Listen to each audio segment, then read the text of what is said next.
Chapter 3. The Last King.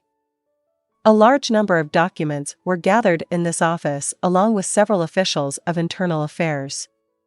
Their expressions were hard to look at, the reason being their increased workload had taken its toll. Another reason for this would be the stress they felt from their knowledge of the kingdom's perilous status. Zanuck shook his right hand, which had been signing so many documents that it started to ache, and moved his shoulders around in circles. He could hear his body creak as he did so. It seemed that his body, just like the others, desperately yearned for rest. Though he wanted to take a break right now, the amount of work that was being transferred to this office was unfortunately ever increasing.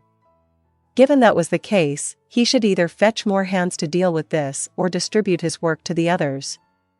Unfortunately, there wasn't anyone there that Zanuck could delegate his work to.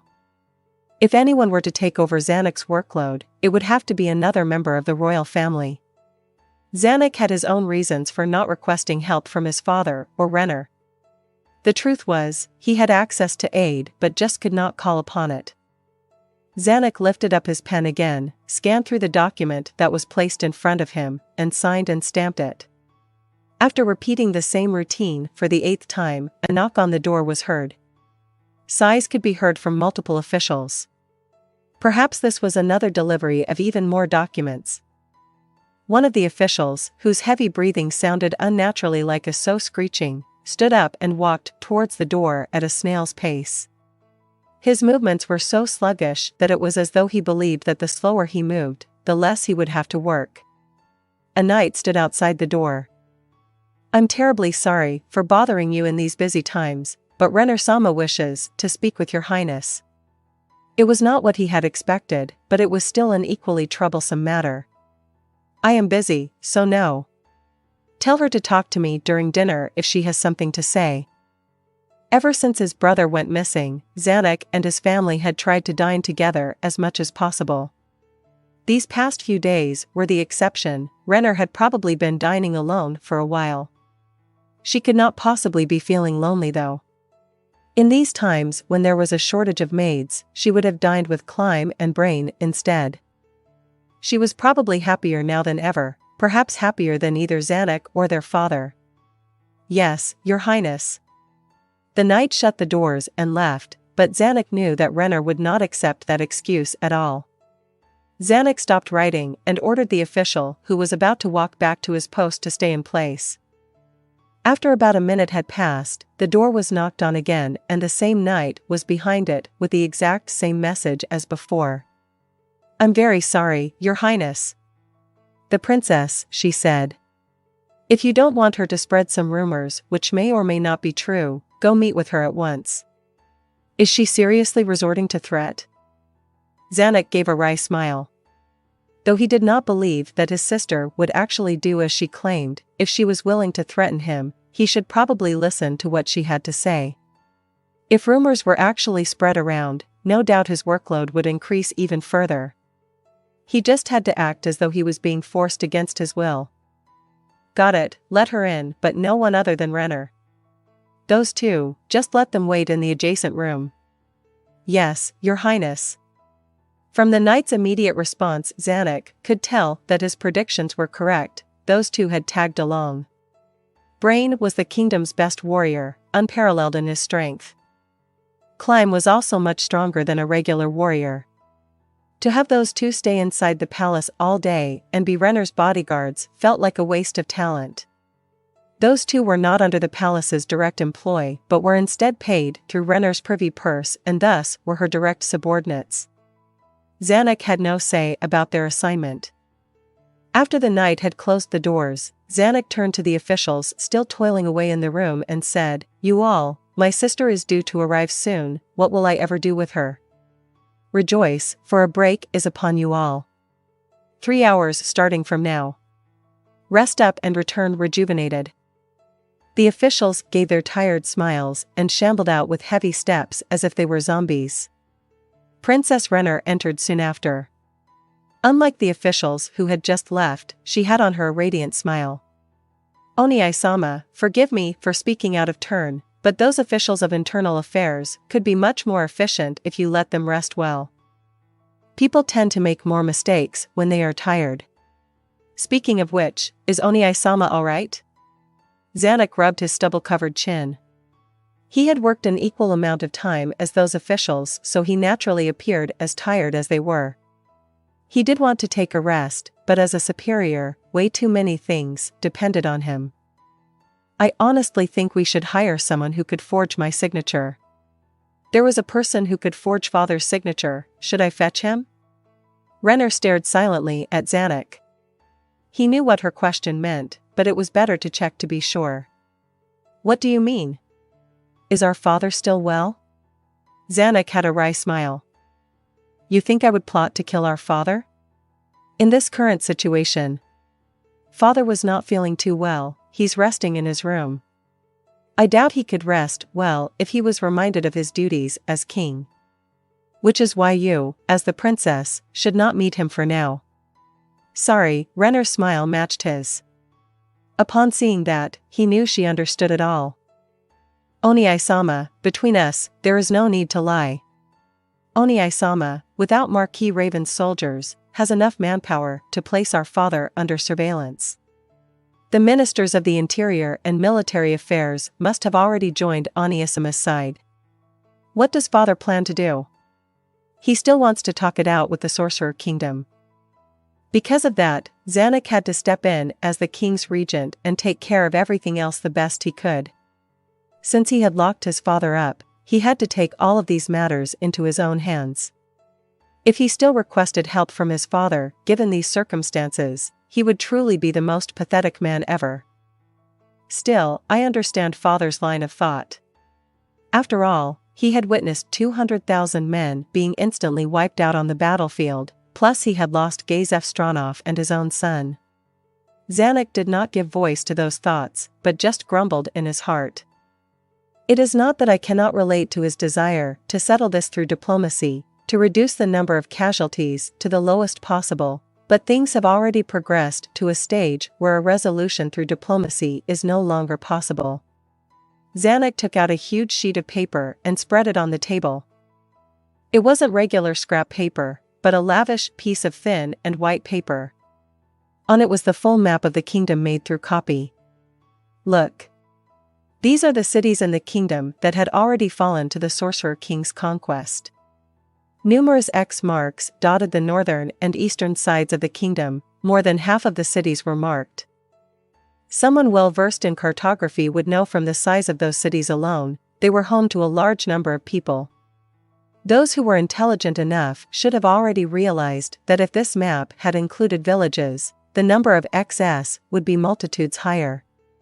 Zanuck traced a path on the map with his fingers. Though the Sorcerer Kingdom appeared to have not been making any moves since the war had begun, they had actually been invading the north. Renner looked at the country Zanuck's finger stopped at. To put pressure on our neighbors like the Council State, to prevent any reinforcement from being sent here, right? That's correct. We had thought that they had not been moving at all and that the declaration of war was just an empty threat. While our naive father was attempting to negotiate with them, things have already developed to this stage. Cities were destroyed and our people were massacred en masse. Zanuck gnashed his teeth and made an audible sound. Such barbarity. Absolutely unforgivable. Those who could tolerate this kind of treatment were not fit to be called royalty. So the Sorcerer Kingdom has no intention of communicating with us. Surely they're planning something unprecedented? Right? You're right, what will happen next? Perhaps a more open act of aggression. Zanuck nodded his head. That was why he had been busy formulating a call to arms to send to every noble within the country. Tell me, oh sister of mine, please use that brilliant mind of yours. Why did we not notice the Sorcerer Kingdom's invasion? Why did we not receive any intel of the invasion before the northern city of Inaru had repelled the enemy's attack? When the Sorcerer Kingdom besieged a city, it was said that not a single soul was spared from the resulting massacre. However, to have made sure that no leaks had occurred was a feat that was pretty much impossible. After all, merchants and travelers still strutted around even during war times. What had they done to seal everybody's mouths? Was it some sort of spell by the Sorcerer King? Oni-sama could smell a whiff of it too, right? The Sorcerer Kingdom had placed all of our sources of intel on lockdown, so you think so too. So if that was the case, these X marks might not be true either. If this wasn't something the Sorcerer Kingdom had done, things would be much easier to explain. We may have a traitor amongst us. The primary possibility was that some official of internal affairs had betrayed them and were reporting false intel.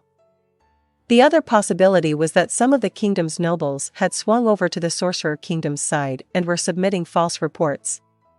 Zanek's finger continued to trace lines upon the map. He pondered which noble could be corrupted to manipulate such a massive amount of intel. Zanek's finger stopped on a city and he moved it aside to not block it.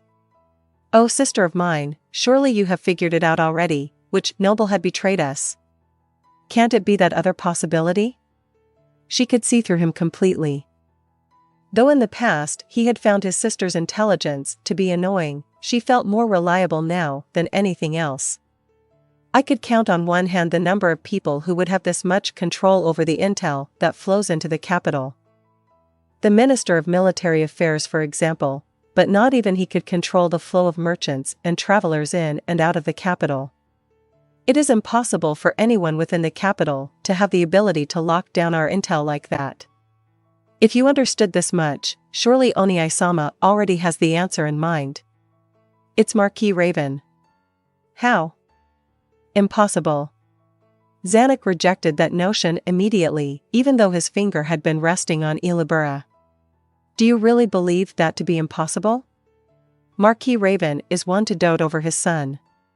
What if someone was to kidnap his son and hold him hostage?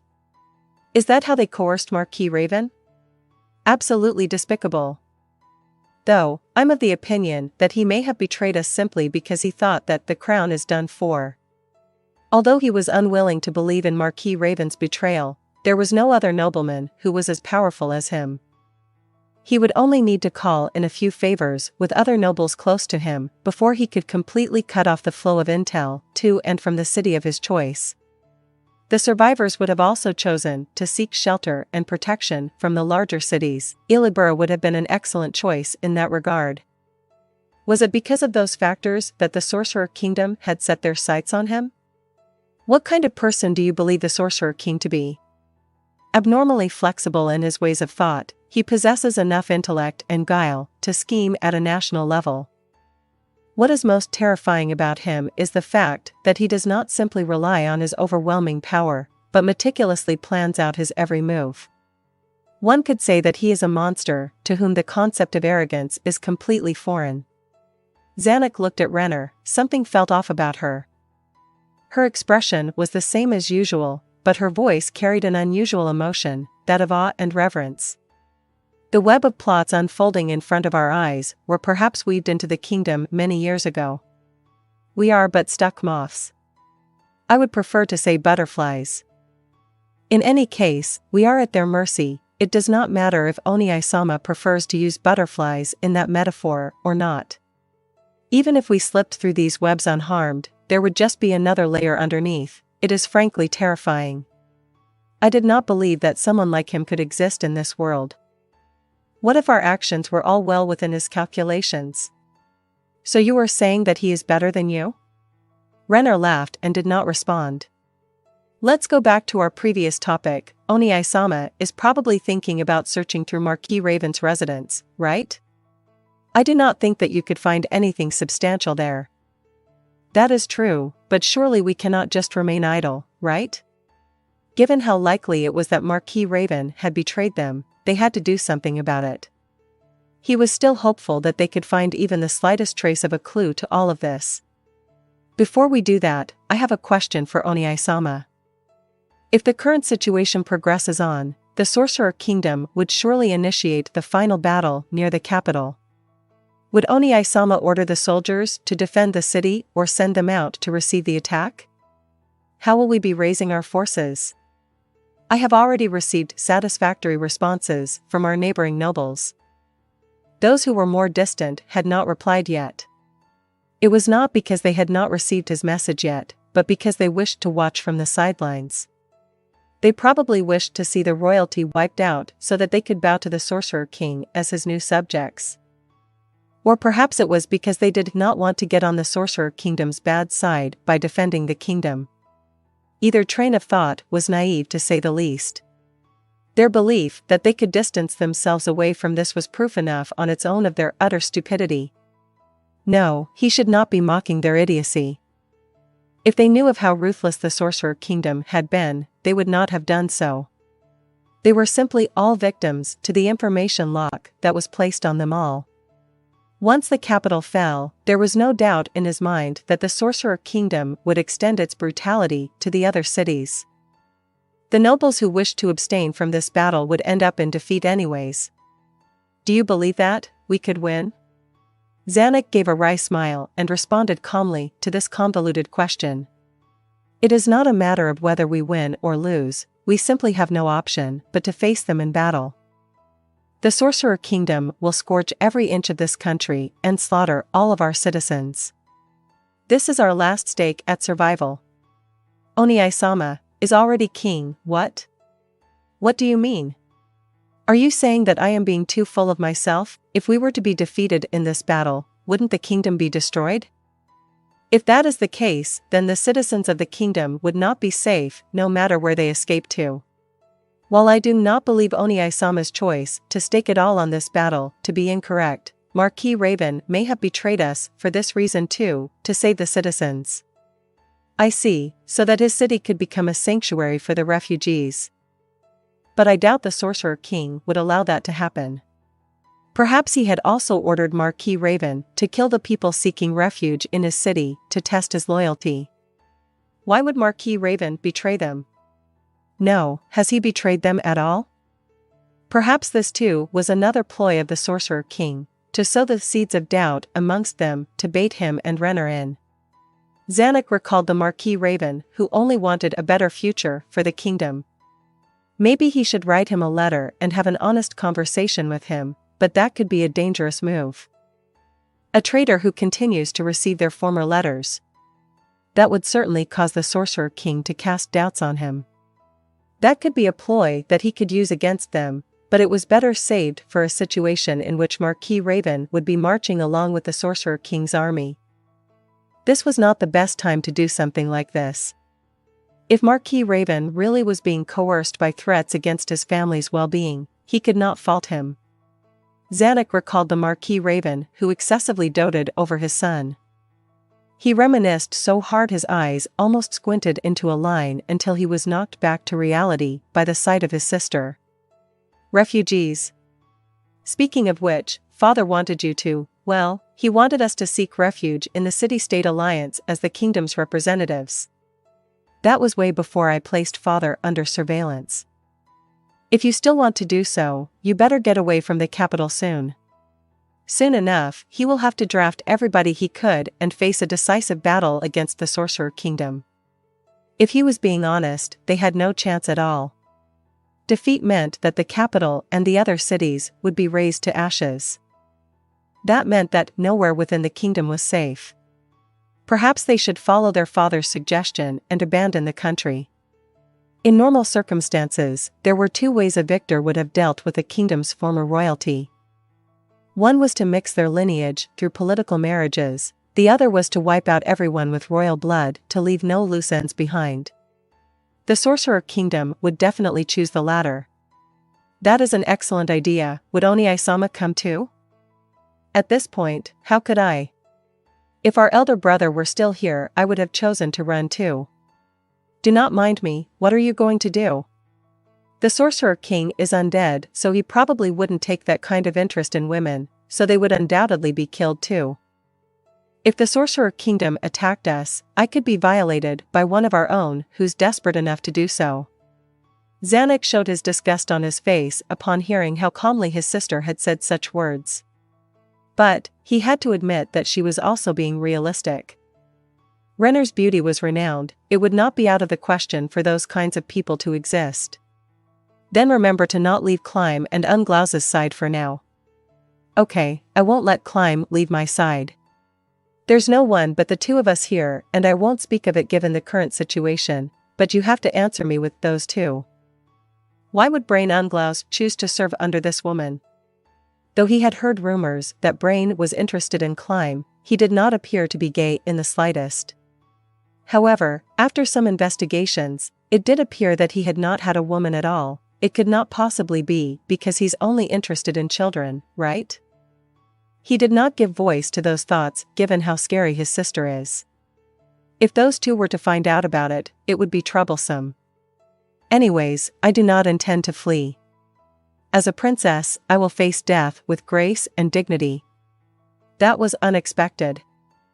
He had thought about this in the past, about how she would be fine with any kind of life as long as she was with Climb. Perhaps she was only putting up a front and had already prepared to escape. She would be the type to do that. But even a corpse could still be exploited by the Sorcerer King. Perhaps will Oni-sama be leading the army against the Sorcerer King? Even though my presence would not make a difference at all, the army needs a royal to lead them. I have to take a stand. Zanuck looked towards the ceiling. You have said something to the effect that I am the king-to-be in the past. That is why this responsibility falls on me. Father will hopefully take care of my funeral arrangements. You can choose to run away at any time. Though he found his sister to be annoying most of the time, they still shared the same blood. To do what a brother should was the least he could do. Perhaps he could receive the god's pity after his death. I understand. I'll do so when the time comes. As Zanuck retracted his gaze on her, he saw that Renner had replied with her usual smile. The Sorcerer Kingdom had finally begun their westward invasion. City after city and village after village fell in their wake. They were beelining towards the capital, albeit at a painfully slow rate. The larger an army was, the slower it would march. However, according to her companion Evil Eye, this should not apply to the Sorcerer Kingdom's army, which was completely comprised of the undead. She believed that this was done to stress out the kingdom's inhabitants. The stress of an invading army had already caused chaos to break out within the capital, and many had died as a result. After that had happened, the people of the capital had two options. The first was to flee the capital and move towards the opposite direction of Irantal, the west. The other option was to remain in the capital, shut their doors, and never come out of hiding. As to which option was more popular, the overwhelming majority of people chose the latter. Those who chose the former were all people with the capital, connections, or skills to guarantee their survival even in faraway lands. That was why more than 95% of the capital's population chose to stay. But that was only true till yesterday. The royalty had put up a decree. The decree was that due to the ever-encroaching army of the Sorcerer Kingdom, the city required more manpower to defend it. All able-bodied men had to join the battle. It was essentially a draft. Of course, there were those who feared the battlefield and so still chose to hold themselves up, but the amount of people who believed that if they were to not contribute to the war effort, their loved ones would die, held the majority. The fiery passion of the people began to spread within the capital. Those affected by it started to descend into madness. The streets bustled with men preparing for war. Fathers and their sons alike were soldiers. Those who wished for better rations while they were away made the culinary industry boom. This was all exacerbated by the people's knowledge that the royalty had ordered every merchant within the city to keep food prices low. The members of Blue Rose shuffled through the crowd. Locuse had a suggestion for her companions behind her. I said, guys, I can handle it on my own. The request did not specify who should go, but that does not mean that all of us must move out at once. I bet everybody is busy, right? How about we go our separate ways here? What is up with you, Locuse? Is there a reason why you don't want us to tag along? Locuse forcefully adopted a smile upon hearing what Evil Eye had said. Though in her mind she had thought, how keen of you, she did not give voice to that thought. Evil Eye was fine in that regard. Tina and Tia were much keener than she was. Thank the gods she was not facing them instead. I understand what Locuse is feeling right now. I heard that Azuthdana was coming too, right? Lokyus felt her heart drop for a moment. That was correct. Lokyu's uncle, the leader of the adamantite-ranked adventurer group Red Drop, Azuthdana, was invited alongside them. Your family. There must be a lot you two want to discuss in private, right? We understand. Nice. Their confusion led them away from the real reason. Lokyus concurred with what Gagarin had said. That's right. Could you guys just do this for me? He didn't even look for me after he came to the capital. So, how perplexing. Unbelievable. Lokyus looked towards the twins. You two are related and both are leaders of adamantite-ranked adventurer groups. Given the current situation, he still did not tell you about his return to the capital, so how did our requester find out about it? If he was related to Red Drop, he should have said so. But that requester said nothing at all. Last night, a man of insignificant stature showed up at the Inn Blue Rose was staying at, told them that they had a job request, and to head to this location. To have directly approached them rather than go through the Adventurers Guild was an act suspicious enough that it made Lokyus want to reject his offer. However, upon learning that Azuthdana of Red Drop would be there too, she had to show up as well. That's right. This is beyond suspicious. This could be called a conspiracy even. It could be a lie to bait us in or something. Yeah. Given the possibility that this could be a trap, even though you are strong, there are still some things you can't handle alone. If this other party is trying to harm us, we should try not to get picked off one by one. Guys, Lokyus was happy that everybody was so worried over her. But, also, we also want to meet with that hero senpai. I've only heard of his name but have never met with him in the past. If you're related to him, it should be easy for us to meet with him, right? Lokyus felt her stomach collapse in on itself. While her uncle was not exactly a bad person, he could not be called a good person either. Overall, what she was certain of was the fact that he was someone who could only be a bad influence on children. When Lokyus had met with him back when she was still a child, he appeared to be normal, but that might have been him just hiding his true nature. Perhaps his screw came loose during his adventures? She only had one solution to things that she could not understand, though this was not exactly something the gods would bother with, and that was to pray. Other than that, there was nothing she could do about it. Her uncle was the type to act all honest and upstanding when meeting someone for the first time. He was also the type to spout corny lines like, "If you long for a hero, then it is that hero's duty to grant your wish." She could only hope that he would do the same this time. Lokyus and company arrived at the inn they were told to go to. The business around here seemed to be quite run down and the place was just dirty in general. The doors to the inn were built well and surprisingly heavy. Right after Lokyus had pushed open the door, Tia and Tina tapped her twice on her waist. It was a signal for her to be on alert. They must have noticed something. Opposite the door was the counter, yet they could not see any evidence of tavern-like business was being conducted here. That meant that this place was remote enough that this establishment could not operate as a tavern, but only as an inn. Lokyus felt that everybody had switched modes due to the eeriness of this place. They were prepared for combat to break out at any second. Lokyus spoke to the aloof man behind the counter. "We are Blue Rose, here to meet with our client. Go to room 301. Mr. Azuthdana of Red Drop is already there." Was he really here? It was time to find out. Lokyus thanked him and immediately ascended the stairs to the side. The inn was incredibly silent. They did not cross paths with another person the whole way there, nor did they hear any sounds at all. Was it because the walls had great sound isolation properties, or was it because the inn was actually empty? The group reached the third floor and found the number of rooms on the floor to be surprisingly low. The rooms on this floor were probably huge. Lokyus knocked on the door that had a sign marked with the number 301. "Uncle, it's Lokyus." After focusing her ears, she faintly heard a man's voice on the other side of the door saying, "Come in." The volume of the voice was so low that she could not tell if it was her uncle's or not. After blocking Tia and Tina, Locuse pushed open the doors herself. The interior of the room was vastly different from its exterior. The room was filled with exquisite and heavy furniture, much more luxurious than Locu's inn. To be honest, that creeped her out. This inn was terribly suspicious after all. They had not even finished surveying the entire room when a voice was directed towards Locuse. "Ah, Locu-chan. Long time no see." That was indeed her uncle's voice. Locuse forcefully slammed the doors shut towards the direction her uncle's voice had come from. "What's going on, Locuse?"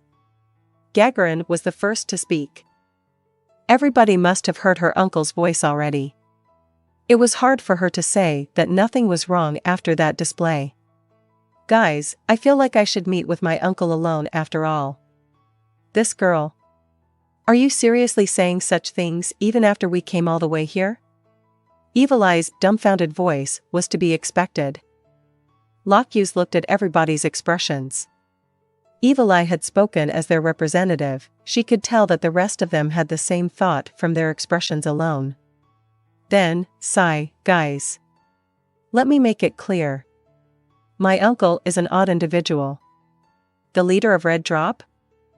Locuse put on the stern expression as expected of a leader and nodded upon hearing what Tina had said. She then looked towards the others. They were confused, but having known Locuse for a long time, they knew her to be honest. After she had parsed that from their expressions, Locuse opened the door again. There was a shiny velvet chaise longue in the room. On it sat a man she knew well. It was as if Ainz in the flesh. His upper torso was completely exposed, one could clearly make out his well-defined abs and puffed-up pecs. This was not exactly how one should present themselves in front of their client, yet it was not the reason why Locuse stopped her companions from advancing forward. On top of Azutha's body, to his left and right, were two half-naked women snuggling up to him. No, they could not be called half-naked. Their voluptuous chests were fully exposed, and though they were wearing undergarments, they were just strings that barely covered up anything at all. From their appearances, they appeared to be high-class escorts. Erotic outfits that were likely taken off recently were strewn across the ground. Azuth held both women in each of his arms, his hands were latched on their breasts, rubbing them. "Uncle, your niece was summoned here by the same client. Can't you welcome me in a more appropriate manner?" Locuse said. However, Azutha's hands did not leave the breasts of those women as he continued to knead them without giving it much thought. The women did not seem to mind Locuse's group at all, but just uncaringly continued on with their soft moans. This attitude honestly enraged Locuse a little. If these women had been procured by their client, Locuse would like to have a word with them. "I thought that you guys would come a bit later. I'm not actually doing it on the bed anyway, so why should it matter?" Of course it should. Locuse did not bother to turn around to check her companion's expressions. "Really?" Azutha's had a confused expression, yet he did not stop rubbing the women. "You're just too inflexible in your ways of thought. It is in every man's nature to want to fuck beautiful women. My children would probably be born with the same gift too. Don't you know that it's important to ensure that our bloodline continues on? Even though you're highborn, this kind of mentality is still so deeply ingrained in your heart." Upon hearing what Evil Eye had said, Azuth put on a displeased expression and stared at her. Though they could feel a sense of pressure from his gaze alone, none of Blue Rose backed down. To Evil Eye especially, it felt just like a soft breeze. She continued, "From your expression alone I can tell that was a bullseye. They call you a hero, but you're no different than a child.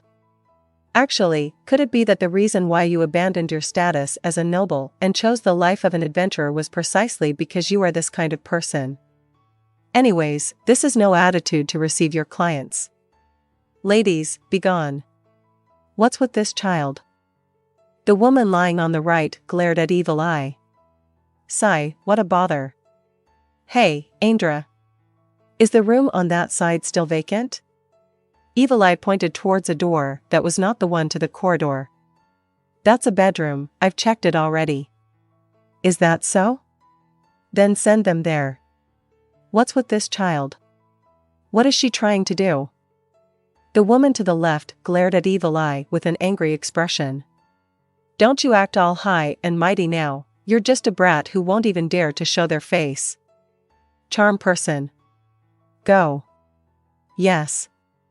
Understood. The woman on the left stood up immediately, prompting the woman on the right to take on a shocked expression with her mouth wide open. You too. Don't forget the clothes on the floor.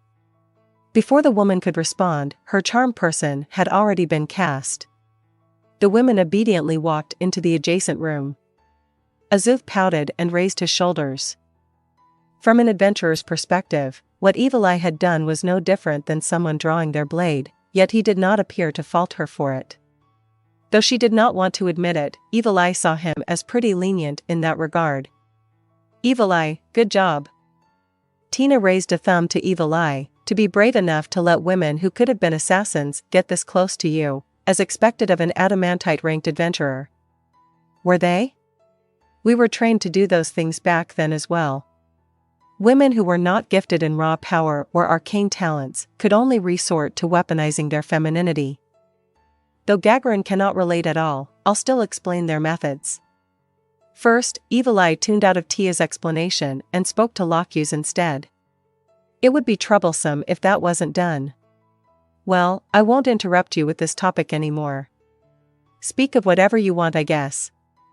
Thank you, Evil Eye. Now then, she was already exhausted before she had spoken a single word. Now then, Uncle, our client this time around is extremely suspicious. Who are they? You came here without knowing about them? There's someone with a massive organization behind them, probably. Probably? Speaking of which, are they someone you are familiar with? I haven't met them in person. If they knew their manners, they would have given me their name. If they intend to hide their identity, then, Azuth smiled, they must be someone shady. So, what are you planning to do? What do you mean, what do I plan to do? If you guys want to leave this place, you can use the path I planned out. We do not intend to leave. Lockuse felt everybody's gaze on her. Think over it. The Sorcerer King's army has killed every civilian along its way towards here and razed the cities too. To think that the capital would be any different, aren't you being a little too naive? Then, Uncle, let us fight side by side. It's impossible. Because I did not confirm his power directly, I could not say for sure. But if the rumors are all real, we can't win against that guy. Only a monster could fight that monster, it would be unwise for humans to intervene. Azuth sighed tiredly. Lockuse had never seen her uncle like this. I knew this was a waste of time, that was why I did not bring the rest of the team along. I also told my brother to run away. But, none of them did, right? What a bunch of idiots. But, he did put his child under my care. They were taken by my companions to the council state and are probably there already. Just as complicated emotions arose in Lockue's heart, Tia nervously said, Boss. At the same time, a man's voice came from the corridor, You're all on time. The three who had been standing by the door, Tia, Tina, and Gagarin, appeared to be pushed along by an unseen power into the room. A man and a woman followed after them. The one who walked in front was a young man. All 10 of his fingers had rings adorning them. A gentle smile shone from his face. Behind him was a tired woman. Her clothes were loose, and she walked in a way that said she did not want to walk at all. An unusually giant hat sat on her dome, covering most of her face. Lockuse raised her guard. Her companions were being suppressed on a biological level, that is to say, from raw power alone. Both of the visitors were capable of giving the world-famous adamantite-ranked adventurer Lockuse a fright she could not put into words. Yet, once the person behind them showed up, the atmosphere changed more so than ever. That man's giant body slowly inched its way into the room. His appearance was that of an axe-wielding barbarian. An intense, overwhelming pressure emanated from him that made them feel as though the space around them was being distorted. The two in front of them were indeed strong. But that man is far more powerful than them both. Locyus could not move, as if she was being suffocated. As an adamantite-ranked adventurer, she had defeated numerous powerful monsters and demi-humans, yet they all paled in comparison to this man. He might even be stronger than the skull-wearing demon that appeared during Jaldabaoth's disturbance. That man was probably the bodyguard of those two. People as strong as them, if they did not belong to any organization, would inevitably cause rumors about them to spread. If that was the case, what was behind them must be an enormous, national-level organization to be capable of hiding information about them completely. We were right to bring our equipment along. Every single one of them is stronger than us. I don't remember hearing about people like them within the kingdom. You're late already, so don't go around spreading that dangerous aura. Did management mandate that you do? Do something this boring? The woman Azuth was mocking objected to bring whores along. How impressive, old man. This is not a love hotel though, Azuth responded in kind to her. This place was the exact reason why I called them over. I wanted you all to be as disgusted as I was. The woman snapped her mouth shut as she adopted an expression that was hard to look at. She did not object to what Azuth had said, meaning that this inn was indeed connected to them. There were only two countries that had the capability to set up national-level organizations. One was the council state, the other was the theocracy. The latter was far more likely. Well, if you all will just end this right now, I would be very happy. Kui-chan is the lead this time, so I'll just listen to you. After being scolded by the gentleman, the woman forced herself to shrug and nod along. Azuth-sama is absolutely correct. You took time out of your busy schedule to meet with us, yet we were the last to arrive. I do apologize to your esteemed person. Azuth sneered a little, yet that gentleman's smile never faltered. Now then, do forgive me for my frankness, let us get down to business, Azuth Ainz-sama and the members of Blue Rose present. Locyus squinted her eyes. Her uncle had abandoned his title as a noble, but because he still retained the title of honorary knight, proper etiquette dictated that he must be referred to by his full name. However, Azuth was the type to dislike being called by his full name. Those who were meeting him for the first time and wanted to follow protocol would have fallen into this trap.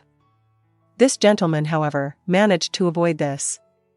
This meant that this man had done his thorough research. No, it was probably more accurate to say that the people behind this man had done their research. Locyus Alviandale Ainz-sama. Evilai-sama. Tia-sama. Tina-sama. Gagarin-sama. We are here to persuade you to join our side. Though fighting to your last breath here is an honorable option, we do implore everyone here to consider the future instead. You such an impolite fellow. So, which country sent you? It doesn't matter which country we're from. It's all usul. Suddenly, a hand appeared from behind the woman and covered her mouth. No way. Tia and Tina drew their weapons in surprise. Behind the woman stood a man wearing an odd outfit. His entire body, including his face and hands, were covered. Metal plates lined his clothing for better defense. Not good, it's an assassin way beyond our league. Not good, he's much stronger than us. These two were the strongest, most vicious assassins that Locyus knew of, but this man was stronger than them both. Please do not worry, and please sheath your weapons. If our goal was your demise, we would not have introduced ourselves in such a trifling method. The gentleman was correct.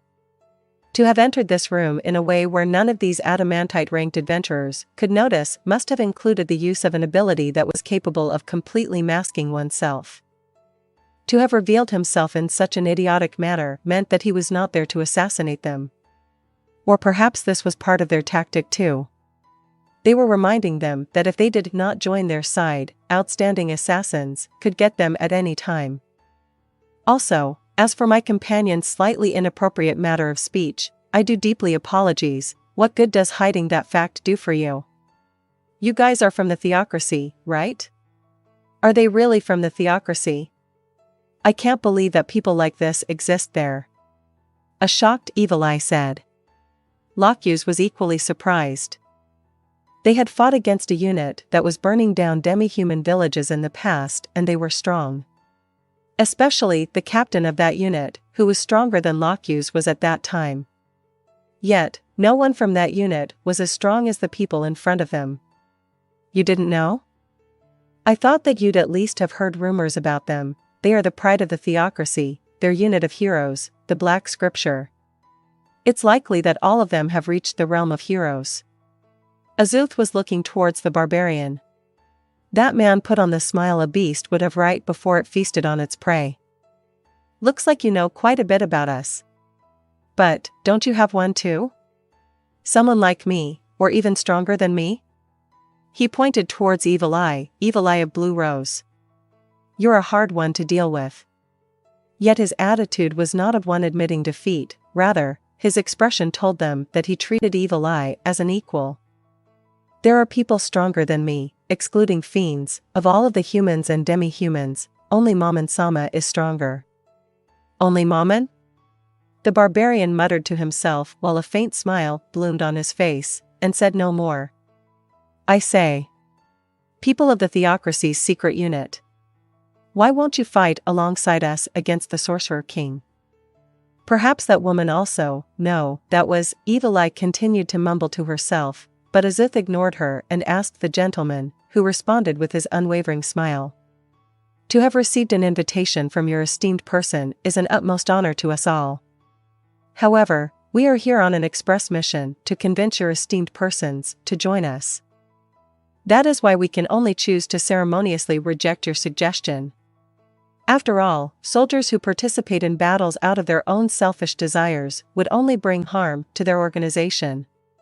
Trying to use your orders as a scapegoat, I see. Still, I'm interested to hear your personal opinion. What a bore, aren't things much simpler if we just followed our superior's order? The annoyed woman said. The gentleman's smile faded away as it was replaced by a troubled expression. I bet you're the type to find even your own thought process to be annoying.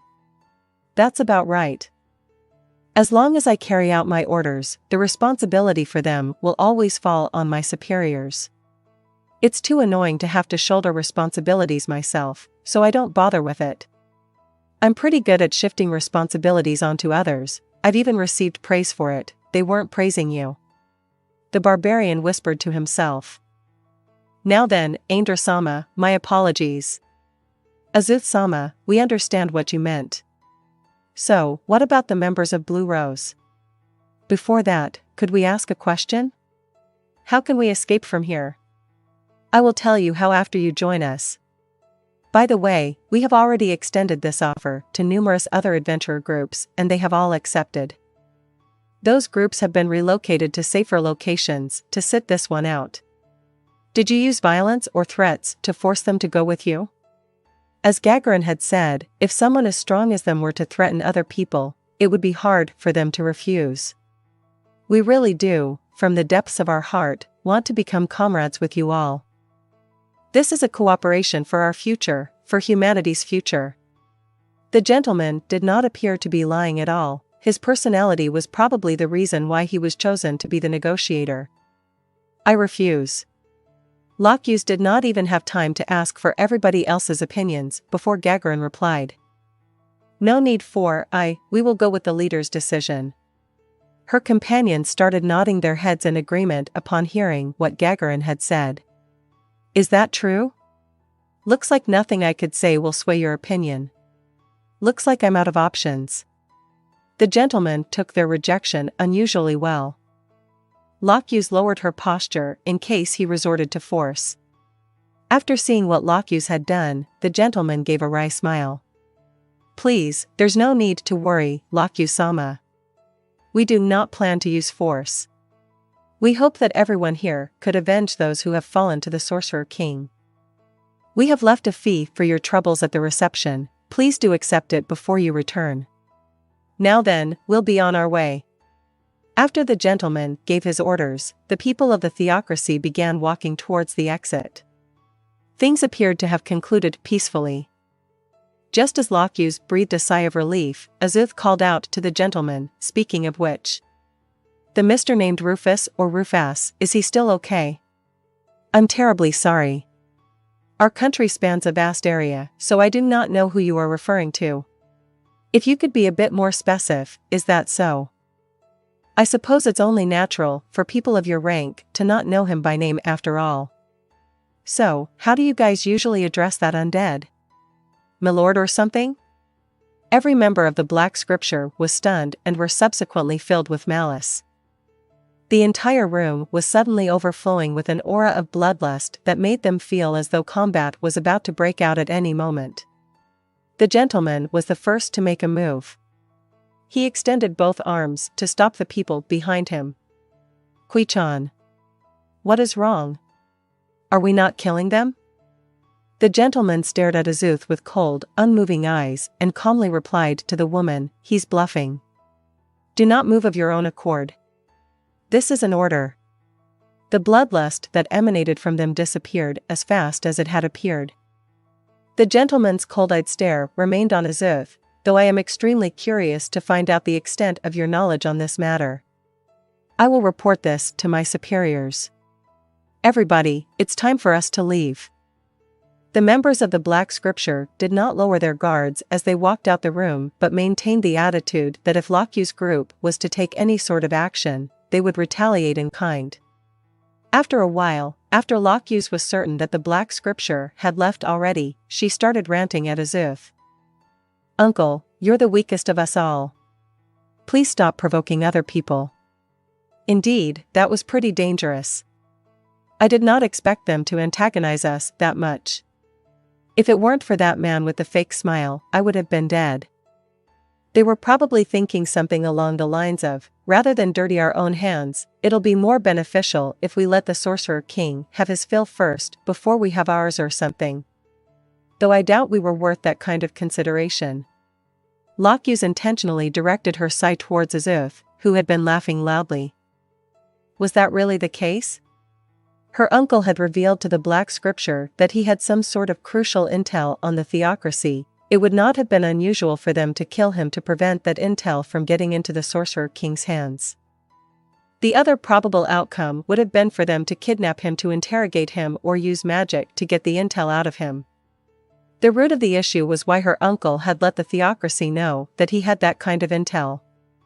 If he had not done so, the conversation would have concluded with nothing else happening. Why would he intentionally burn himself? Azuth was not someone who couldn't see the bigger picture. Given that was the case, there had to be something in the background that Lockhews did not know of. She would not get an answer from thinking about it alone. Lockhews stopped that useless train of thought. For the God's sake. So, what does Uncle plan to do next? I planned to wait till the Sorcerer King's army made its way here. The big boys up there seem to be planning to send soldiers to the neighboring territories to take formations. To be honest, I don't think they have a chance at victory. The Sorcerer King and his lackeys will come here sooner or later. You're not strong enough to trade blows with him, just run away. He had made his intentions clear. Even so, I will not abandon this city to run away. Uncle, if something were to defeat the Sorcerer King, it would not be the strike of a warrior but rather, the stab of an assassin. Precisely because of that, Lockhews had to clench her teeth and simply watch as waves of men were sent out to defend against the Sorcerer King's attack. If you wish to invite me to fight alongside you, I refuse. I have my own plans. Really? Yup. I will do what I do best, and you should do what you do best. However, for the sake of my cute niece, I will reiterate again. It's best for you all to run away. You are all nothing in the face of the Sorcerer King's power. What does that mean? Are you saying that you could achieve more than us? Faced with Evil Eye's question, Azuth laughed as if he did not have an answer to that. Indeed, even I could not win against the Sorcerer King. I am but human. But, even if the Sorcerer King surrounds the entire capital, I alone could still escape. Azuth stood up. Now then, I'll be going to the other room to work these hips. What will you guys be doing? Lakuz realized what her uncle had meant and furrowed her brows. We'll go back. After all, there are still things we need to prepare for. Lakuz bid farewell to her uncle and descended the stairs carefully with the rest of her group. They took their pay on the first floor and left the inn. It did not appear as though the Black Scripture was waiting in ambush there. At a distance away from the capital that would take the average traveler 3 days to cross, the Sorcerer Kingdom's army could already be sighted. This report landed in Zanek's hands. To receive the Sorcerer Kingdom's army's attack, the entire army of the kingdom had mobilized under Zanek's command. On the plains about half a day's worth of marching away from the capital, the kingdom's army had already established a front upon receiving news that the Sorcerer Kingdom was invading from the west. According to their battle plans, they were to wait for the Sorcerer Kingdom's army there. The front was built upon a wide bit of road that was locked down for this purpose. If the Sorcerer Kingdom's army were to continue on their current, straight trajectory, this would be the most effective. However, if the Sorcerer Kingdom were to change their direction of approach, there would be a need to form a new front. Though they were worried about that possibility, the reports all indicated that the Sorcerer Kingdom was beelining for them. It appeared as though they did not have to worry about that possibility coming true. Yet no one was rejoicing because of it. The kingdom's army that will be facing against the Sorcerer Kingdom's army this time around was comprised of levies from the neighboring nobles, the capital's militia, and able-bodied men drafted from the refugees. It would not be incorrect to call this army the kingdom's last hope. In total, there were over 400,000 men. To have formed such a large army was something worthy of praise, yet the reality was that they were scraping at the bottom of the barrel. Not many had suitable equipment, a lot of people only had a club. Even under this situation, morale was high. However, the reason for that was purely because they had the spirit of a cornered beast. They knew the extent of the cruelty the Sorcerer Kingdom had displayed and thus took up arms through the sheer force of will to protect that which they hold dear. If their courage was to take a hit in any shape or form, the kingdom's army would surely instantaneously collapse. The size of the army was a weapon in and of itself. The long lines of soldiers alone gave off an overwhelming pressure without them doing anything at all. So then, for what purpose was the Sorcerer Kingdom's army advancing straight towards this army of 400,000? Even those who were not too well versed in battle tactics would know that facing such a large army head-on was not the best strategy. For the Sorcerer Kingdom, their best strategy would have been to do nothing. They had an army full of the undead, which did not require supplies at all. In comparison, the kingdom's 400,000 strong force was akin to a gigantic yet starving beast. As long as they managed to completely surround them and apply pressure inwards, this giant beast would soon doom itself by starving to its death. Yet the Sorcerer Kingdom's army marched in a straight line, destroying everything in their path. He knew of the Sorcerer King's firm grasp of the bigger picture, so it was hard to imagine that they had done so with no purpose in mind at all. The Sorcerer Kingdom simply had confidence in their imminent victory. To something like the Sorcerer Kingdom, this was not reckless behavior at all. To those who could defeat an army of 200,000 men with a single spell, this army of theirs could be wiped out with the use of only 2 spells. Of course, Zanek, as the general, did not want to believe that that could happen. However, the people, especially nobles, who believed in that notion were not exactly a minority either. He understood why they had suggested that their forces should be split into groups. Though they could fall one by one, they also avoided the possibility of their entire army succumbing to a single spell. But they could not do that. Due to the devastating loss they had experienced during the Battle of the Katsa Plains as well as the current invasion by the Sorcerer Kingdom, not many noblemen who had the skills to command such a large number of soldiers and cavalry were left. Splitting their forces would not create smaller armies. This force of 400,000 soldiers would suddenly turn into 400,000 commoners instead. It was precisely because they had this many men gathered, this many comrades, in one place that people had the courage to face the Sorcerer Kingdom. They had been manning this front for 2 days now. A lot of time had been eaten up by the preparation this many men required. After both sides had set up their formations, the Sorcerer Kingdom's army had adopted a prideful attitude that said loud and clear, "We gave you just enough time to prepare." Their forces numbered around 10,000, comprising 3 to 4 types of undead. This was a minuscule number in the face of 400,000 men. However, in terms of individual strength, the Sorcerer Kingdom's army undoubtedly held an overwhelming advantage against them. "Your Highness." "I know." Zanuck gave a prompt reply to the Minister of Military Affairs. The minister's movements were stiff, almost comical at times, due to his unfamiliarity with the armor he wore. But Zanuck was not a pot to call the kettle black. He was wearing what used to be Gazef's armor, one of the treasures of the kingdom. Zanuck knew that it did not suit him at all. He was far from Gazef's league. But Zanuck was thankful for this magically enchanted armor. These past few days, Zanuck had been packing on the pounds due to his stress-eating habits. If it weren't for the armor's enchanted nature, he would have had to request a blacksmith to add an inch to the waist area. "Bring forth my horse." A steed was brought forth to Zanuck's large tent by a knight following his order. It took Zanuck quite a bit of effort to get on his favorite horse, which did not look too kindly to Zanuck. He did not take any bodyguards along with him as he rode out of the front and towards the Sorcerer Kingdom's army. Even if he brought bodyguards along, if the Sorcerer King wanted to kill him, bodyguards would be completely useless. They could not serve as deterrents at all. That was why riding solo was effectively a demonstration to the onlookers of his courage. If he were to be killed while riding solo, it would serve to damage the Sorcerer King's public image.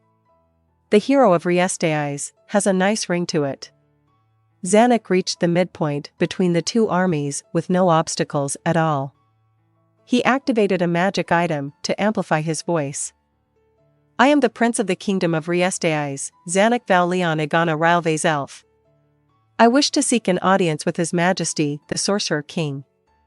Zanuck did not plan to fight a battle of wits against the Sorcerer King.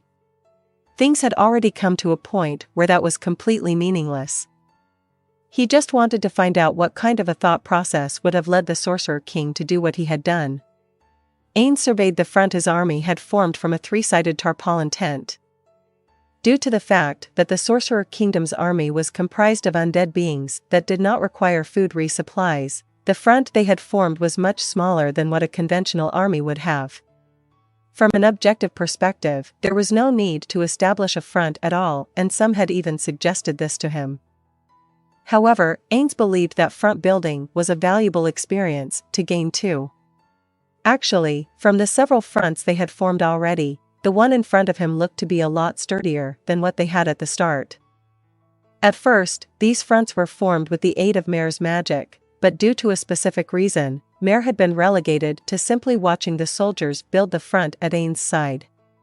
Aura was also watching the soldiers on the side, but it appeared that she was only observing her own servants. No matter if it was front building or tents, magic could always produce an outcome of higher quality. However, due to the same reason as above, Ainz had ordered this tent that was currently being used as their mobile headquarters to be transported to this location through physical means. It might be a good idea to leave all future civil engineering tasks to Mare. Amongst the populace of the Sorcerer Kingdom, there were many races of demi-humans and heteromorphs that were adept at digging tunnels. It would be a good idea to make them subordinate to Mare. That said, Albedo or someone else might have also had this idea and put it into action already.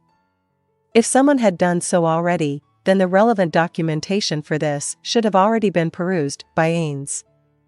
There was a need for him to ask Albedo about this in a roundabout way later. Was she being tacit? Albedo, who should have been working hard to establish the front, had returned with Kokyudos. Ainz-sama. It appears as though the humans have sent an envoy. How shall we proceed? Not a messenger to declare the start of the battle? Prepare a reception. Prepare the receptive drinks as well.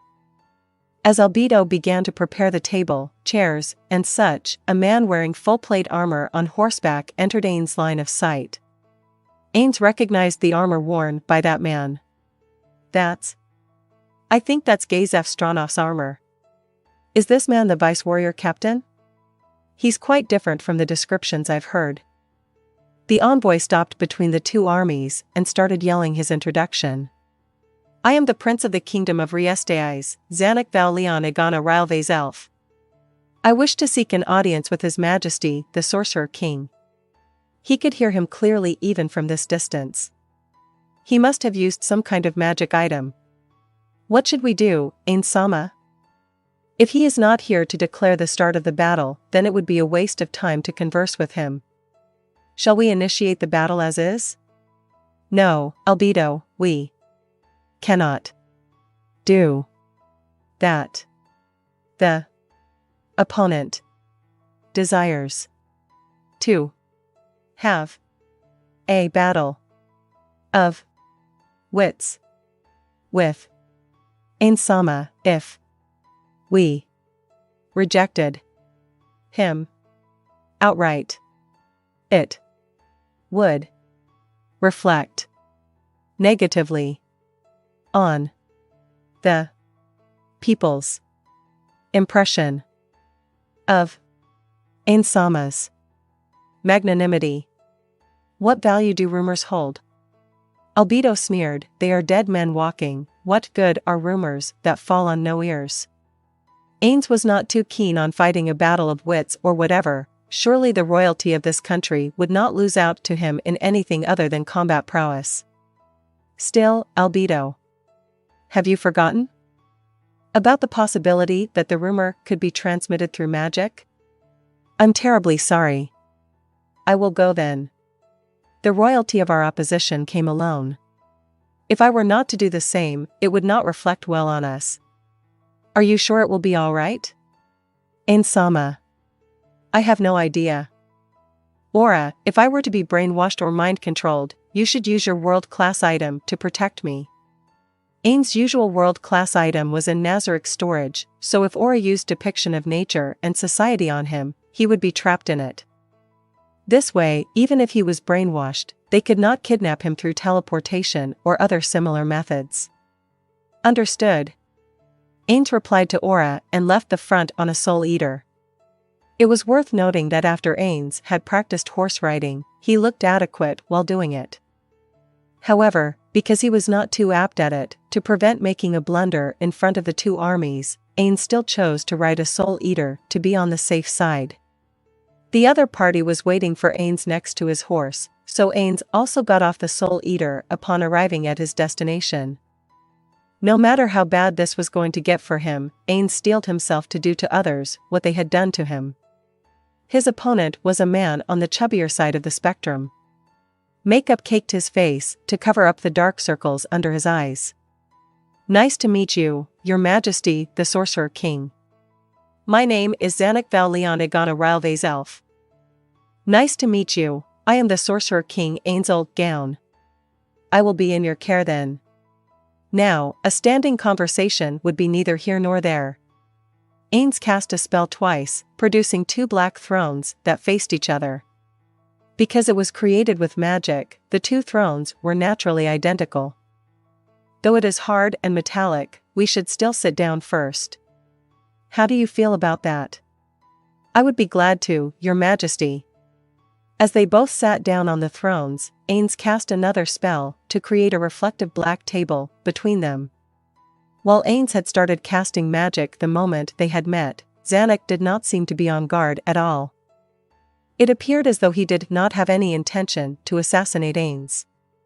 Afterwards, Ainz took out 2 cups and an ice-filled container from his inventory. How about some water? Alcohol would be inappropriate given our current situation, so what about orange juice instead? Thank you very much, Your Majesty. Just water would be fine. Now then, we are all set for the talk. What should we discuss then? Perhaps about the justification of our invasion? That would not be necessary, Your Majesty. I am more interested in the reason why you were insistent on carrying out such heinous acts. Why did you refuse our offer to surrender? That was a natural question for him to ask.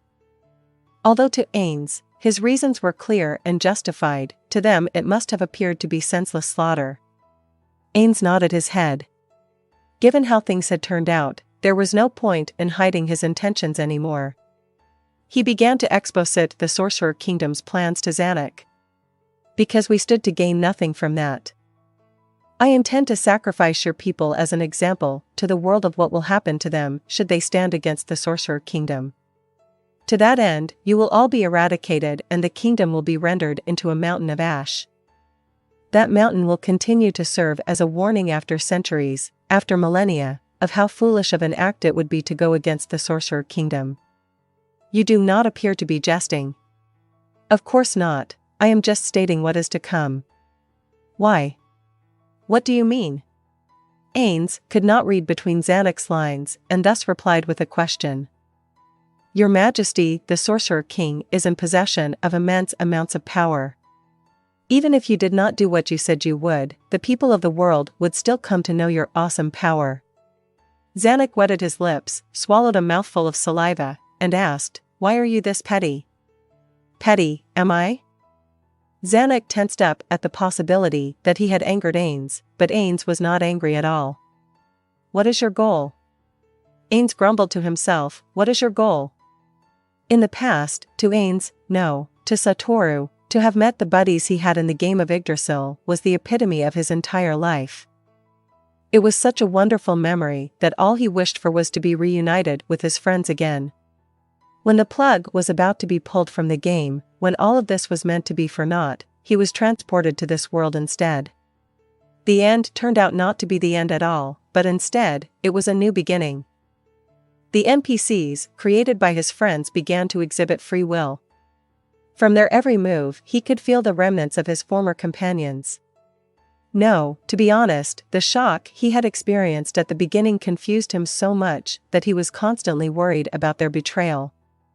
Looking back, that was moronic of him. Nowadays, he just did not question their loyalty at all. Yet, it did not seem like Ainz was the only one who was transported to this world. He could see the footprints left behind by other players. Perhaps it was only natural then for him to think that his companions, the people who shared those good times with him, could have come to this world as well. It was only natural for him to wish for this.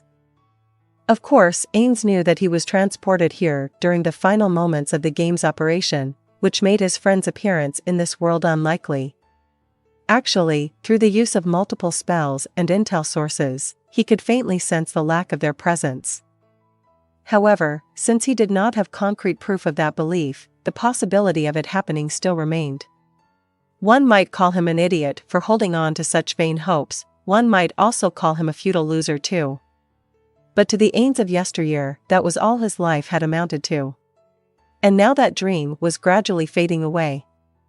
Sure, his friends were important to him, but now, the NPCs were important to him too. They were essentially children that had been left behind by his companions. Ainz, as the only one to have stayed behind, had the duty to protect them at all costs. Because of this, Ainz was willing to sacrifice his all to ensure no harm ever came to the NPCs. In order to ensure that Nazarick would never fall to outside forces, he had to prioritize the empowerment of the organization's every aspect. Shaltir was dominated by some unknown entity in the past. Though he had succeeded in regaining control over her, if things had turned out any worse back then, important intel on Nazarick could have been made known to outsiders. Consequently, it could have led to the destruction of the guild. He could not allow something like that to ever happen again. What is my goal, you ask? I seek something that is difficult yet also easy to obtain. All I wish for is a single thing. That is, happiness. Happiness? Zanuck repeatedly blinked in surprise. Ainz laughed a little in response. He did not find what he had said to be so outrageous. No matter if you're human, demi-human, or heteromorph, the pursuit of happiness is the ultimate goal, is it not? Ainz threw away his act and began to converse with Zanuck as if he were a close friend of his. And you would step over others' happiness to achieve your own? Isn't that obvious? If the happiness of those I hold dear could be guaranteed, those of others do not matter to me at all.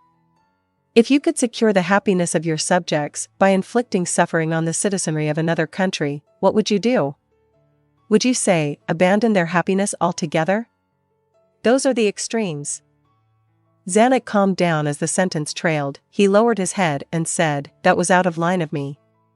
My apologies, Your Majesty." Ainz went back to his ruler persona. "It is fine, there is no need to worry at all. Even with the intellect and power of Your Majesty the Sorcerer King, there are no other possible methods to guarantee happiness?" "Perhaps, but I can only say perhaps. If you had a guaranteed method to obtain happiness, what would be the better option? To seek a possibly non-existent secondary method or sticking with what has been tried and true? The goddess of luck is bald on the back of her head after all, wasn't that how the saying went?"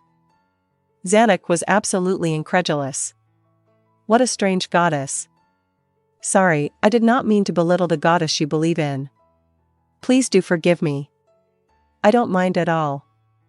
That was not the description of some deity I revere, just a proverb I remembered." "Very well then, that is the extent of it all. For the happiness of my subjects, I must sacrifice your people. This is the basis for this war, do you get it?" "I guess so. I do relate to Your Majesty's desire. The pursuit of the betterment of one's own country and a guarantee to one's own countrymen's happiness, that could be said to be the only responsibility of a ruler. If the destruction of our people guaranteed the people of the Sorcerer Kingdom their happiness, I do understand why you did not accept our surrender. I suppose it couldn't be helped. Right? You get it. Now then, it is my turn for a question, but none come to the mind at the moment." Ainz looked around while he pondered. "Right. The armor you are wearing reminded me of it, so I'll ask about that sword. The sword that Gazef Stronov wielded, who's currently in possession of it?" "It is currently under the safekeeping of a man named Ainz. Ainz? That man. When he dueled Gazef, there was someone by that name between the two men who had witnessed said duel. However, given how long ago that was, he could barely remember his appearance. Although he planned to turn the capital into ashes, he still planned to recover a few items, one of which being Gazef's sword. That man, has he come here too?" "No, he has not, Your Majesty. He should still be in the capital." "Is that so? Then you would not have any issue with what kind of magic I used to destroy you all, right?" The one in charge of sieging the capital was Kokyudo's, so he would have to order him to watch out for the sword later. "While I have no intention to forfeit this battle, I would be eternally grateful if Your Majesty was to use magic that would inflict the least amount of suffering on my people." "You do have a point. I understand. After all, pleasant conversations like this one are hard to come by. For you especially, I shall try my best to kill you as gently as I could." "Thank you very much." Zanuck had on him a brilliant smile, to which Ainz could not help but feel amazed. This man's courage was quite sizable. If Ainz was in his shoes, would he have been able to do the same? I do not think so. As expected of someone of royal blood. This has been very educational. Zanuck took the glass cup in front of him and downed the water in a single gulp, as if he were not worried about poisons at all. "Delicious, Your Majesty. Say, I do hope you could answer one last question of mine. Was Your Majesty the one who killed my brother, or was it one of Your Majesty's subordinates?" "Your brother?" Ainz tilted his head and after a short while, remembered the prince of the kingdom they had already disposed of. He could not recall his name, but did remember that it was super long. "It was probably one of my subordinates." "Is that true? So he was dead after all." I feel like a huge weight has been lifted from my shoulders. "Your Majesty, thank you for telling me. I suppose it is time for us to bid farewell." After saying that, Zanuck began walking towards his horse. Ainz walked towards the Soul Eater after he had tidied up everything, only to find that Zanuck was still waiting by his horse. Ainz questioned in his mind why he had not already gotten onto his horse as he climbed onto the Soul Eater. Only after he had done so, did Zanuck mount his horse. Between a prince and a king, it was easy to tell who held the higher status, so he had probably done so to avoid looking down on Ainz from his high horse. To Ainz, someone who had not studied equestrian etiquette, this was the proper protocol that the aristocracy should strive to follow. Zanuck's standing in his mind rose by a bit. Looks like studying the etiquette of the upper class has become mandatory. What isn't at this point? Will the number of things I have to learn ever decrease? Your Highness. The noblemen all came out to welcome Zanuck back. Almost every noble that had answered his call was there. No one halted his exit from the front, yet now it felt like he could not get back in if he tried. That meant that everybody was anticipating for good news, the best of which would be if the Sorcerer King had agreed to hand it. Zanuck answered their question with a curt reply. I couldn't do it. His Majesty the Sorcerer King plans to kill us all. That was non-negotiable to him. What he found to be surprising was the fact that there were still nobles who turned pale at this news. Were they still hoping that everything would turn out fine even with the current situation? Zanuck got off his horse and left those nobles, who were all biting down on their lower lip and were deep in contemplation, behind to walk towards his own tent. After he entered the tent, the Minister of Military Affairs welcomed him, only for a sarcastic smile to surface on his face. That does not look like good news. In other words, just as we had expected, but, well, one thing did surprise a bit. Really? Speaking of which, I have never met with the Sorcerer King. Just what kind of an evil monster was he? Zanuck smiled. He was more human than I thought. The Minister of Military Affairs was shocked at this answer. His eyes were so wide that they almost formed into circles. Perhaps that was the first time Zanuck had seen him make that expression. Zanuck began recalling his time with the Sorcerer King. It was true that on the outside, he appeared to be a terrifying monster, one that exuded an oppressive aura. Zanuck could not even fathom how high of a value the clothing he wore had. Yet, even so, his only priority, the reason behind all of his actions, was for the happiness of those he held dear. Isn't that the most common of desires? Honestly, that should not have been the reaction of an undead, the mortal enemy of the living. He was too human. He could not understand the exact level of consideration the Sorcerer King had placed on this matter to have arrived at this conclusion, but from that bit of conversation, he could sympathize with him a little. Yes, indeed. Just like a normal human. Zanuck shifted his gaze from the minister to the exterior of the tent. If, say, before things had turned out this way, perhaps he could have thought up a better method to deal with this. But they were past the point of no return already. So, what is the status of the command hierarchy and battle preparations? Your Highness subordinates, those from the capital, are ready to move out immediately. Distributing our men between the capital's residences proved to be effective. The speed of the landed nobles, however, leaves much to be desired. They are still debating on who should be vanguard. The Minister of Military Affairs ranted on without hiding his disdain. That cannot be helped. They are not under our command after all. Some of the nobles have not even made the resolve of self-sacrifice. We can only hope that they will not initiate the battle before the rest of us are ready. The lower our expectations are, the less disappointed we would be. It was indeed troubling if they could not even synchronize amongst their own ranks for this battle. That said, without their forces, they would lose out on a quarter of their mobilized soldiers. That scenario would be equally troublesome. Even if the Sorcerer King's magic were to only kill 200,000 like last time, assuming that half of their army and their corresponding nobles survive, just how much responsibility would fall onto a quarter of their current forces? So, what is our current strategy? None whatsoever, Your Highness. The Minister of Military Affairs laughed in a tired and apathetic way. We do not have a formation in mind, we will just be blindly charging into them. Because of that, if we were to do nothing to prevent the soldiers from losing their morale, that would not be good. Shall I form an anti-retreat force? You shouldn't. Rather than that, the royal knights should be stationed at the front, and, Your Highness, do forgive me for speaking out of line, but let us be the vanguard. Zanuck looked towards him with a questioning gaze that asked, Are you sure? Putting his own condition aside, it was hard for him to imagine this skinny, jaundiced man swinging a sword around. If someone has to stand at the front, please do allow me to be that man. Your Highness should command from the rear. Zanuck and the minister looked at each other for a while, and he nodded his head. I am very glad that you could understand. The minister's gaze trailed towards the ceiling of the tent. There was neither anything of note there nor could he see the sky, yet he stared at it for a moment while he mumbled to himself. To be honest, I never liked that man Stronov, yet not a day passes where I did not wish that he could be here. I can sympathize with you. It's just that, I was quite fond of him. Just as the minister meekly smiled, a commotion could be heard outside. What's going on? Did the Sorcerer Kingdom make their move?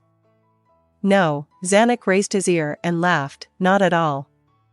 A group of impassioned people stormed the tent. Landed nobles whose fiefdoms were around, though a certain distance away from, the capital. Among them were the nobles who had turned pale a while ago and what appeared to be mercenaries wielding blood-stained swords. What do you intend to do with your drawn swords in His Highness' tent? Fall back. None of the nobles answered the Minister of Military Affairs' roar. They all looked towards Zanuck like cornered rats. Zanuck wanted to hold his belly in a hearty laugh. He more or less felt it when he entered the camp. He completely understood what thoughts their stupidity had wrought. He had appointed the knights under him to commanding positions, so for them to have been swayed away from his side was a failure all on its own. This was a mutiny spurred on by his loss of agency, yet he did not expect them to have plotted against him, especially under these circumstances. He could not have expected the rationality of humans to have stooped so low. No, that was inaccurate. Their actions, in a sense, were correct. They were simply trying their darndest for a chance at survival. Zanuck could only have himself to blame. He was not able to empathize with them, he was not able to quench their qualms, he was not able to unite them under the same banner. What would his father have done? Zanuck almost ruined the serious face he had put on with his best efforts by laughing out loud. Fall back. You imbeciles. Please stop. Minister. But. Your Highness. I said stop. You should fall back. I cannot take that order. Minister, end of the line, Your Highness. There's no use buying time now. I was planning no such thing. Although he was wearing the armor that was a national treasure, Zanuck was not well trained for combat. If it were his brother instead, this would have been a different story, but it was impossible for Zanuck alone to slay every hostile here. If their treachery was not the spur of the moment but instead had been well planned from the start, he would have no chance at salvation at all. He focused his gaze on them and saw that they were terrified. How disgraceful. If they truly believed in themselves, they would have held their heads up high. That was why Zanuck held his head up high, to convey his grit. So, what was so important that you must come to my tent to talk to me about? Do you not understand what it means to draw your swords here in my presence? Of course, Your Highness. This war, please forfeit it. Zanuck smiled. It is a waste of time to surrender to His Majesty, the Sorcerer King. I have received his message loud and clear, he will never accept our subservience. Although you might not believe me, our only hope lies in His Majesty, the Sorcerer King's defeat. There's no way we can win, one of the nobles mumbled, and Zanuck concurred. Even so, we have no option other than to fight. I suggested vassalage, but it was useless. I will reiterate, our only hope of survival is through battle. Perhaps that is the case for Your Highness, but, maybe if we were to contribute enough merit, they will let us live. Please sacrifice yourself so that we may live. The noblemen began joining in agreement. This whole thing began because of the people who stood in the way of the Sorcerer Kingdom's grain transport. We should not be held accountable for them. We will pledge our loyalty to the Sorcerer King. To Zanuck, what they were saying was no different than what the noblewomen would say about their ideal night during tea parties. Still, he understood where they were coming from. Let me say one thing, it is useless for you to take me to him. I, as a member of the royalty, have made up my mind to battle to the end. Those of you who wish to die here, do try. Good grief. Blue on blue, what an absolute joke. No, he should count himself fortunate that these fools would meet their ends right here. Surely they cannot burden his sister or father after this, right? Well, his sister would be safe from these idiots, by virtue of that warrior, by her side alone. Those who wish to claim my head, challenge me if you dare. Zanuck pulled his sword out and stood shoulder to shoulder with the minister. While he had no confidence in his swordsmanship, his armor will more than make up for it. Zanuck stared at the noblemen, frozen in their tracks. What? Weren't you all out for blood? Shouldn't you have at least prepared to dirty your own hands even if you were to force poison down my throat? Aren't you supposed to have made your resolve? The nobles looked at each other. They had not even considered that, fucking pathetic. Was his life really about to be terminated by incompetent bastards like them? At the end of the day, after having witnessed the military might of the Sorcerer King, it must have been fear that rendered them so short-sighted to be unable to see reason. He was not fit to rule after all. He did not have his father's virtue, his brother's charisma, or his sister's intellect. He had nothing at all, but that was fine. He did not want to be king anyways, he merely wanted this kingdom to be functional. That was right. To give unto this country, its people, and his family, happiness. That was all. Then, one of the nobles called to people outside of the tent and multiple tough-looking mercenaries entered.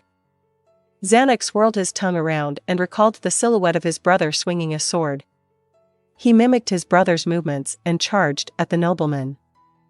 In their camp, Coqueudos, Aura, and Mare were just discussing the upcoming siege of the capital when Albedo, who was supposed to be conducting the final inspection of the formations, came in with a troubled expression. What happened? Albedo responded to his questioning gaze.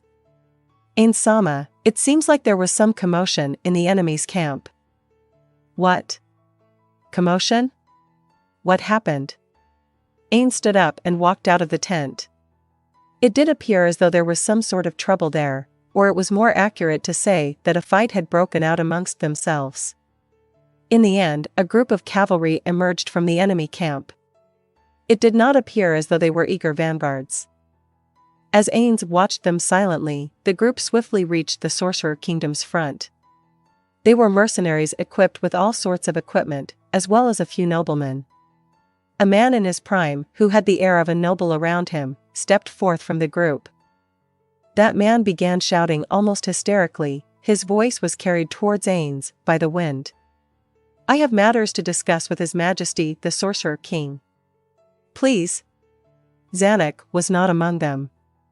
The commotion in their camp plus the small number of nobles in this group told Ainz all he needed to know. Albedo, bring them over. He did not look towards the bowing Albedo, but instead returned to his tent where his body fell heavily upon the temporary throne. The three guardians stood silently beside Ainz. After a short while, 10 noblemen were brought over by Albedo. The mercenaries who were serving as bodyguards had appeared to have been left behind. They were shocked by the sight of Ainz upon his throne, more shocked by the sight of Coqueudos by his side, and confused by Aura and Mare's presence. Do as you should in front of the one above all. The nobles of the kingdom took a knee near the entrance of the tent and lowered their heads towards Ainz. Raise your heads. Albedo, who was now standing beside Ainz, said. A pleasure to make your acquaintance, Your Majesty. The eldest of the nobles began to speak. From the others' expressions, he appeared to be the leader of this posse. We are in awe of Your Majesty's greatness and wish to serve under your reign. First of all, we have an offering for Your Majesty. One of the nobles took out a sack-like object from his back. Albedo was about to respond before Ainz stopped her. He stood up slowly, as he had practiced numerous times, from his throne and moved to the noble's side. He was handed the sack. Does not appear to be a trap, a disappointed Ainz looked at the sack. The smell of blood gushed from within the sack, he could already guess what was inside. Ainz opened it to take a look inside. His eyes met Xanax. Ainz observed it in detail. They had just met, so it was hard for him to tell if this was a body double or not. However, given how they were acting, it was unlikely for this to be the head of a body double. Ainz closed the bag, walked back to his throne to hand the sack over to Albedo, and said, "Give him a proper burial." He had many other corpses he could use for the creation of the undead, letting go of Xanax was fine. So, what happened to the armor he was wearing? The nobles looked towards Ainz with baffled expressions upon hearing Ainz's question. They probably thought that the head of their general was more than enough for their prize. What? Do you not have an answer to Ainz Sama's question? No. Yes, that armor should still be on the prince's corpse in his tent. The noble who acted as their representative hurriedly answered Albedo's unemotive question. Is that so? I see. You all. Good job. The nobles all responded with yes, as relief bloomed on their faces and as they lowered their heads. I shall reward you appropriately for your accomplishment. So, what do you wish for? Please spare me and my family. Your Majesty, the Sorcerer King. I swear my absolute fealty to you. Suddenly, the noble behind the representative began yelling, prompting the annoyed representative to bark, "This guy. Me too. Your Majesty. Please extend the same mercy to me too." More and more "me too" s piled on. Ainz waved his hands magnanimously to silence their pleas. I understand. I understand. I completely understand you all. Everybody here wishes for the same thing, correct? The noble began nodding their heads furiously. Is that so? Well, I will not kill you then. Albedo, send them to Neuronist. Understood. Your Majesty, what about our families? Ainz did not overlook one of the nobles attempting to whisper to him. Your families too? Ainz smiled. Of course, they had no way of perceiving that. What will I do with you all? Albedo, inquire where their families are and send them over too. Yes, Ainz Sama. You all, come over here. The nobles were led away from the tent by Albedo. After they were gone, Ainz motioned for Aura to come forth and gave the following order: to those who do not wish to die, do not grant them death. That is my will. Yes, Ainz Sama. Ainz caught Aura's hand as she was about to leave. He continued to the confused Aura, even if they desire death, do not grant it to them for now. Understood. After he had let go of her hand and after she had confirmed that he had no other orders, Aura ran after Albedo. Ainz's gaze remained fixated on her back as he gave his orders to the two remaining guardians. I've lost interest. With Kokyudos as commander and Mare as second-in-command, I permit the two of you to use the full extent of your abilities. Do not leave a single citizen of the kingdom unscathed. The two responded affirmative. An hour later, the army that was the Riestai's kingdom's last hope disappeared completely from the face of this world. End of the 3rd chapter. If you like my content, join me on Patreon, where you can find more and exclusive novels. Also, you can leave a donation by clicking the Super Thanks button. Thank you very much for your support.